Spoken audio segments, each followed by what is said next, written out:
안녕하십니까. 황태순 TV의 황태순입니다.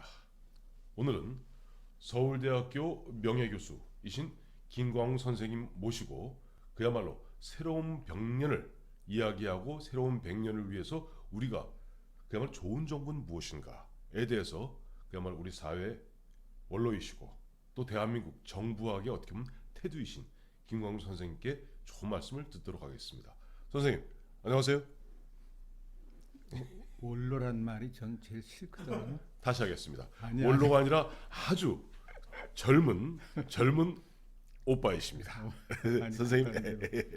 아무튼 네, 반갑습니다. 예. 제가 오늘 사실 선생님을 갖다가 모시게 된 가장 큰 이유는 사실 얼마 전부터 보면은 우리나라 이런 게 있죠. 2016년 이게 나라냐라는 일반 광화문 광장에서 국민들의 외침이 있었습니다. 근데 2017년 문재인 정부 출범하고 2018년 지나서 2019년이 다 되었습니다만은 지금 또다시 국민들로부터 나오는 이야기가 이게 나라냐가 아니라 이게 정부냐 하는 이야기들이 나오고 있습니다. 정부학에 어떻게 보면 대한민국의 정부학에 새로운 장을 여셨던 김광훈 선생님 아마 좋은 말씀 해주실 것 같습니다.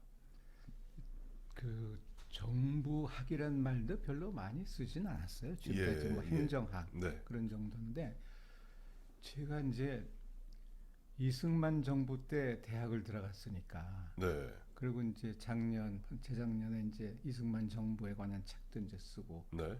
그러면서 쭉 이제 역대 정부를 이제 경험한 사람 중에 하나 아닙니까? 그렇습니다. 근데 최근에 와서 그러니까 그 어렵게 시작한 정부가 점점 나아져야 되는데 네. 지난 정부, 이번 정부 미안하지만 정부 같지가 않아요. 어떻게 되죠? 예. 정부가 정부다워야 되는 거 아닙니까? 정부 같지가 않으니까 그 참 어떻게 이게 정부다운 정부가 될까? 근데 이게 정부가 대통령을 이제 상징화해서 정부가 이렇게 이제 국민한테 이미지가 오는 게 있고, 예. 그리고 저는 이제 리더십을 팀 리더십이라고 그러거든요. 네. 그러니까 개인만이 뭐 물론 소중하지만은 팀이 잘해야 되는 건데 네. 이 정부는 참 최근 사건만 해도 그렇습니다. 그 오얏나무 밑에서 가끔 매면 안 되잖아요. 그렇죠. 근데 이건 가끔도 쓸 자격이 없는 사람들 같은 느낌이 들어서 네. 죄송한 얘기죠. 네. 그래서 공권력이 무엇인지 어떻게 행사해야 되는지도 모르면서 그냥 멋대로 사건이 되어버리는 네. 그런 현상이 일어납니다. 그러니까는 그 이제 만델라 같은 사람이나 에이브라함 링컨이 한 얘기가 네. 뭔가 하면 가까운 사람은 멀리하고 네. 나를 반대하는 사람들을 가까이 하라 그랬어요.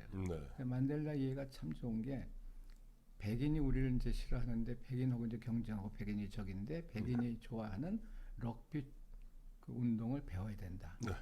그런 얘기 했죠. 그렇죠. 그러면서 상대를 가까이 해야 되는데 자기네들끼리만 그렇게 똘똘 뭉쳐가지고 우리는 집권을 했으니까 이 권력은 우리 거다. 이런 인식은 민주 정치에서는 있을 수가 없는 얘기인데 네. 공부를 안 하고 뭐 집권을 했으니까 미안하지만 이 아까 선생님께서 말씀하셨습니다만은 1980년 제가 행정대학원 다닐 때만 해도 주로 행정학이라고 얘기했죠. 근데 마침 오늘 중앙일보에 보니까 한번 보세요. 여기 보니까 고대훈 수석 논설위원이 보니까 신이 되려는 정부. 그래서 저도 재밌게 보고 깜짝 놀라서 이런 선생님이 이런 참 좋은 말씀을 하셨구나. 그래서 조금 전에 막 가서 저 서점에 가서 하나 사왔습니다. 보니까 고대훈 기자가 이렇게 썼어요. 선생님과 인터뷰를 했더라고요. 그래서 이 좋은 정부, 아까 말씀하셨던 과연 좋은 정부란 무엇인가? 라는 이 보면 제목 자체가 Fine Government입니다. 이게 보니까 21세기 북스에서 선생님 이 책이 나온 게 언젠가요? 지난해 12월 중순이니까 한 달 남짓. 그래서 저도 아직 뭐 읽어보지는 못했습니다만은 뭐 오늘 고대훈 기자가 쭉 이제 개설한 걸 보고 이런 좀 탁월한 이런 시각이 있을 수 있구나. 그래서 봤더니 이 부제가 재밌습니다. 철학과 과학으로 풀어본 미래 정부의 이야기예요. 예, 우리 통상 정부 이야기라면 이 뭔가 사회학적으로 접근하기 마련인데 선생님께서는 철학과 과학으로 풀어본 미래 정부의 이야기라고 그렇게 지금 부제를 다셨단 말이에요. 이게 철학과 과학 그리고 좋은 정부는 어떻게 연결되는 겁니까? 그 부제는 출판사하고 이제 여러 번 싸움해가지고 된 건데 네, 미래 정부 얘기만 한 게 아니라 이제 네. 1편은 네, 오늘의 정부, 네, 2편이 미래 정부. 예, 그런데 딱 한 게 이 정부 아무리 봐도 내일을 준비하고 있지 않아요? 네, 정부는 기초를 닦고 내일을 준비하는 거예요. 그렇죠. 시시콜콜이 뭐 간섭하고 그런 거 아니에요. 그건 시장에 맡겨야 되는 게 네. 정부인데 하여튼 이제 철학자들하고 과학도들의 이론을 많이 인용하면서 네, 정부가 무엇인지를 풀었었어요. 네. 그러니까 이게 무슨 교과서는 아닌데 네, 정부를 제대로 이해하려면은 여러 시각에서 봐야 되는 건 네. 분명하고 그리고 철학자들이 과학자들이 정부에 대해서 꽤 많은 얘기를 했어요. 네, 근데 그것은 행정학 공부할 때 하나도 뭐 가르치지도 않고 모르고 그냥 정부 들어가서 하는 일이라는 게 뭐 그냥 판에 박힌 틀에 박힌 일들만 하고 있으니까 네, 그래서 이제 좀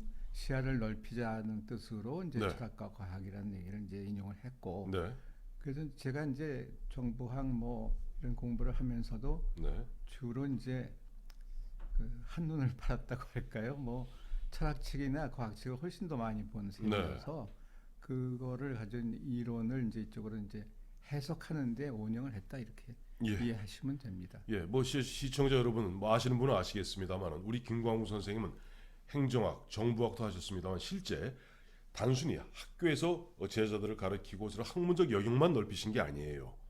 김대중 정부 들어서 1999년 5월부터 2002년 5월까지 중앙인사위원장으로서 사실상 대한민국 그 장관 인사는 안 하신 거죠.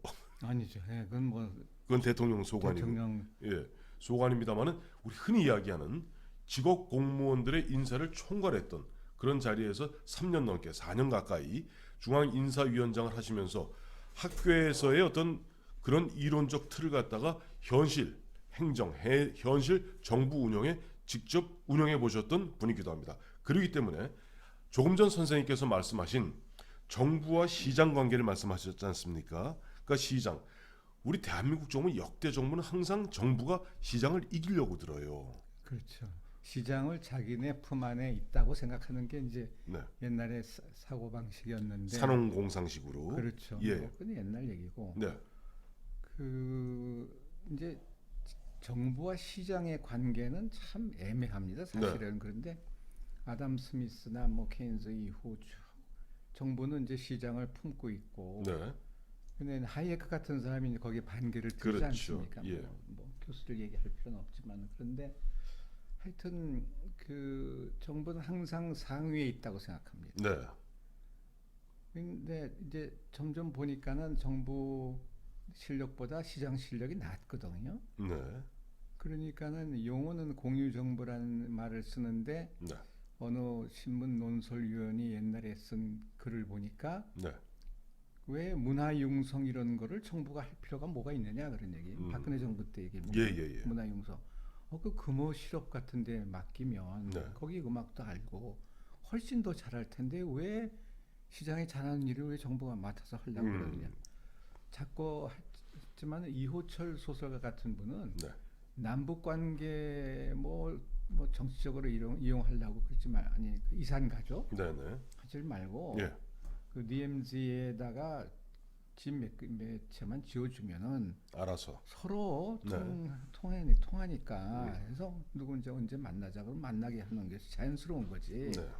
근데 이 정부는 옛날부터 그래요. 뭐 조선조 이후부터 하나도 변하지 않은 게 네. 정부는 내가 모든 걸 해야 된다 이겁니다.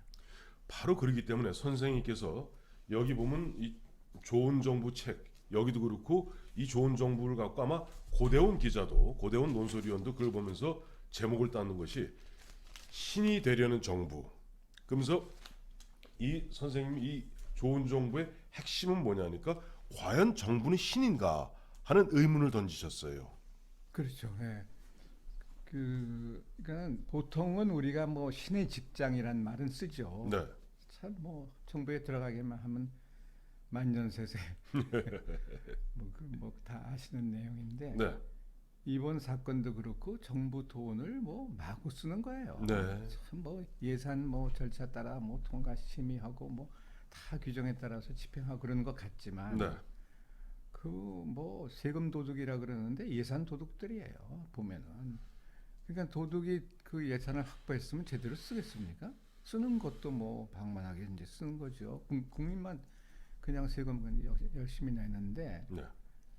그 이게 정부라는 게 제대로 되려면은 모든 것이 규정대로 다 해야 되는데 네. 그게 그럴 수가 없죠. 그죠? 네. 그럴 수가 제대로 되는 게 아니고 어디선지 일탈이 생기고 그러니까는 나쁜 이미지가 생기고 그러는데 좀 다른 얘기하면은 어느 누구를 미꾸라지라고 하면 이제 미꾸라지 흙탕물 튀기는 거지 않습니까? 근데 이번 사건 같은 탕류가 흘러요. 탕류가. 예. 좀 그럴 수가 있습니까? 그렇죠. 그리고 뭐 쪽지 예산이라고 늘 그러는데 뭐 예산국회 뭐 여러 번 내가 봤지만은 참 예산 따기 힘들거든요. 그렇죠. 그리고 지난번에도 말씀하셨듯이 뭐 예결위원장 같은 사람들 뭐 10억대 수십억대 예. 쪽지나 겨우 확보하는데 이건 뭐 엄청난 돈을 이거는 무슨 정상이 아닌 일이거든요. 그래서 내가 뭐 말씀이 좀 깁니다만은 하여튼 좋은 정부라는 게 아무리 찾아봐도 다른 나라도 좋은 정부는 많지는 않은데 네. 그래도 민주국가이면은 공권력을 정당하게 쓸 수 있어야 되잖아요. 네. 그게 정부잖아요. 그렇죠. 근데 우리는 아주 처음부터 뭐 이승만 정부부터도 뭐 그러긴 했는데 역대 정부 제대로 공권력을 행사한 정부를 손을 꼽기가 힘들단 말이에요. 예, 선생님께서 조금 전에 말씀하셨던 그 뭐 나라 돈은 쌈짓돈인가 하는 그런 부분으로서 마구마구 썼던 그 대표적 사례가 보니까 아마 문재인 정부 들어서 54조 원에 달하는 그런 일자리 자금들을 갖다가 그야말로 흔한 얘기로 무슨 뭐 프로펠러에서 뭐 돈 뿌리듯이 뿌렸다 하는 이야기 하나 하고 조금 전에 선생님께서 지적해 주신 바와 같이 요즘 따끈따끈한 핫 이슈입니다. 손혜원 의원 보니까 대략 지금 밝혀진 바에 따르면 현재까지 밝혀진 바에 따르면 한 1,100억 정도를 갖다 나라 돈을 땡긴다는 표현이 맞습니다. 그다음에 그 외에도 손혜원 의원이 뭐 쪽지 예산을 통해서 60억을 또 별도로 뭐 챙겼는 그런 흔적들이 나오는 것 같은데 그야말로 국민들 혈세 피땀 흘려서 어떻게 보면 수탈당하지 뺏기는 혈세를 갖다가 정부는 한쪽에서는 규제권을 갖고 시장을 갖다 억누르고 또 한쪽에서는 보면은 그 시장으로부터 거두어든 들인 돈 갖고 자기 돈인 양 인심 쓰는 이런 이중적 구조, 이중적 모순적 구조가 결국 선생님께서 말씀하시는 바로 신인 척하는 정부. 그러니까 이제 신은 우리가 의지하죠. 그죠? 의지하죠. 또 이제 은혜를 이제 받고 네, 그리고 이제 뭐 힘들 때일수록 더 그러고 뭐 그거는 뭐 참 좋은 현상인데 네, 종교 중에도 그 댄 브라운이 쓴 소설 오리진에 보면은 네, 종교를 어두운 종교라는 표현을 써요. 네. Dark religion. 네. 그 있죠. 있죠. 예, 있는데 정부가 그 어두운 정부라는 표현이 적절할지 모르겠지만은 네. 분명히 있단 말이에요. 그리고 정부는 우리한테 밝히지 않은 것들이 너무 많습니다. 비밀주의 심하죠. 모든 걸 가리죠. 그러니까는 신인격으로서의 또 국민이 그렇게 존중을 하는데 네, 신이나 법이나 화폐나 국가는 네, 유발 하라리의 책을 세피언스를 보면은 네. 그게 실제하는 게 아니고 우리가 상상하는 거예요. 상상. 상상해서 예, 이게 필요하니까 우리 존중하고 우리가 떠받드니까 가는 거지. 네, 신이 위대해서 네, 그러니까 정부는 신이라고 착각하는 게 뭔가 우린 참 위대하니까 네, 선거에서 이긴 대단한 뭐 이 정권이니까 네. 우리가 마음대로 한다? 이거만큼 정말 잘못된 그렇습니다. 선생님 말씀대로 보면은 국민들로부터 일시 위임받은 정권이 어떻게 보면은 관료 시스템, 정부를 갖다가 구성한 그 관료 시스템과 어떻게 보면 때로는 좀 아주 부적절하게 결합해서 국민들을 갖다가 편하게 하기보다는 국민들을 불편하게 하고 국민들 마음을 어둡게 하는 그런 측면이 있는 것 같습니다. 그래서 선생님께서는 미래 정부는 결국 플랫폼 정부로 나가야 되는 것 아니냐는 말씀을 하고 계세요. 플랫폼 정부가 어떤 형태, 어떤 개념을 갖다 말씀하시는 겁니까? 그냥 플랫폼 그대로입니다. 뭔가 네. 하면은 기차역 보면 그냥 네. 플랫폼이 있잖아요. 지나가는 곳 사람들 서 있고. 그러니까 판만 그냥 이렇게 벌려주고 네. 거기에 오가는 사람들 간섭하면 안 되고. 네. 그리고 아까 잠깐 말씀드린 대로 정부는 기초를 닦고 네. 내일을 준비하는 게 정부거든요. 그렇죠. 기초라는 게 우리나라 보면은 정말 엉망이죠. 뭐 그렇습니다. 미안하지만 대학도 기초도 없고요. 정부는 기초가 없기 더 말할 것도 없고 국회도 하고 그냥 정부가 거기를 주력을 해야지 되는데 네. 근본, 본질, 기초 그거는 다 어디가 내다 버리고 네. 그냥 눈앞에 보이는 거 급급해서 예. 뭐 미봉책만 저는 표현을요 예. 정책을 흰쥐 실험하듯이 한다 그래요. 정책으로 문제가 해결되는 게 하나도 없어요. 예. 그러고는 흰쥐 실험만 하다가 국무회의 통과해봤자 국회 통과 안 되고 예. 그리고 국민은 기대만 잔뜩 하고 있고 하나도 나아지는 게 없고 그리고 이제 감미료만 잔뜩 바른 뭐 과자나 주면서 뭐라 그러고 이게 정부 아니거든요. 이거는. 그래서 저는 중요한 게 시장도 존중하면서 정부가 우수한 사람이 있고 돈도 있고 권력도 있는데 네. 해결하는 문제라는 게 별로 없으니까 제발 우리는 좀 힘이 붙이니 국민들더러 도와달라라고 네. 호소하는 게 제일 좋은 정부예요. 솔직하게. 근데 어디 그런 생각을 가지고 있는 사람이 누가 있습니까? 없죠. 예. 선생님, 이제 오늘 좋은 정부 이야기 오늘 이야기하던 밤을 샐 것 같은데 매주 한 번씩 나오셔서 좀 어려우시겠지만은 나와서 한번 이렇게 좋은 말씀도 좀 해주시고 또 보면은 후학들에게 또 보면 현재 보면 우리나라를 갖다 운영하고 있는 위정자들 관료들에게도 좋은 가르침을 좀 주시겠지요? 근데 항상 강의하려고 들기 때문에 그게 안 되고 예. 하여튼 이제 틈나는 대로 예. 나와서 현실 문제를 어떻게 해석하고 이해해야 네. 이해하고 해석해야지 바른 이제 답을 얻을 수 있을까 하는데 세상에 답은 없어요 사실. 네. 그런데 답이 있다고 자꾸만 가르치고 찍으라고 답 찍으라 그러고 네. 이렇게 사람들을 교육을 시키니 네. 하여튼 그런 문제 근본적인 문제 정부의 문제 나라가 안고 있는 문제를 네. 가끔 나와서 제가 말씀을 드리죠. 예, 그래서 저희 애청자 여러분, 우리 김광우 선생님 매주 수요일마다 우리 김광우 선생님과 그다음에 저 또 김광우 선생님과 이제 곧 내일 모레 미국 특파원으로 나오는 김영광 실장 번갈아 가면서 더블 게스트 해갖고 또 경우에 따라서는 저 김광우 선생님 모시고 저와 김영광 이 셋이 함께 계속 이 과연 좋은 정부는 무엇이고 국민들을 편하게 하는 정부는 무엇인가에 대해서 이야기 계속 나누도록 하겠고요. 선생님, 제가 그래도 영문과 나오지 않았습니까? 영어 전혀 못합니다. 근데 잘하. 근데 우리 중학교 때 배운 영어 중에 참 보면 평생 기억에 남는 게 있어요.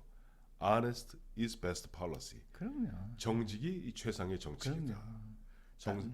정책이 최상의 정책이다. 즉 좋은 정부 신이 되려는 정부는 그런 오만함에서 벗어나서 정직한 정책, 정직한 정부가 되기를 기대하면서 다음 주 수요일 보면 김광호 선생님 모시고 또 이야기 나눠보도록 하겠습니다. 감사합니다.